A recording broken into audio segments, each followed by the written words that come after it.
തീർന്നു.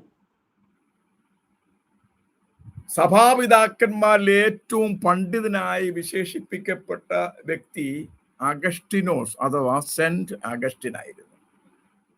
അദ്ദേഹത്തിന്റെ അടുക്കൽ ഒരു ആള് വന്ന് ചോദിച്ചു, സാർ, ബൈബിളിലെ സന്ദേശം അതെങ്കിൽ ഏറ്റവും പ്രധാനപ്പെട്ട ആർട്ടിക്കിൾ എന്താണ്? അതിന് അദ്ദേഹം കൊടുത്ത മറുപടി ഹ്യൂമിലിറ്റി അഥവാ താഴ്മ എന്നാണ്. പിന്നെ അദ്ദേഹം വീണ്ടും ചോദിച്ചു, എന്താണ് രണ്ടാമത്തെ ആർട്ടിക്കിൾ? അദ്ദേഹം ആവർത്തിച്ചു, ഹ്യൂമിലിറ്റി അഥവാ താഴ്മ. വീണ്ടും അദ്ദേഹം ചോദിച്ചു, എന്താണ് മൂന്നാമത്തെ ആർട്ടിക്കിൾ? അദ്ദേഹം ആ വാക്ക് തന്നെ ആവർത്തിച്ചു, ഹ്യൂമിലിറ്റി, താഴ്മ.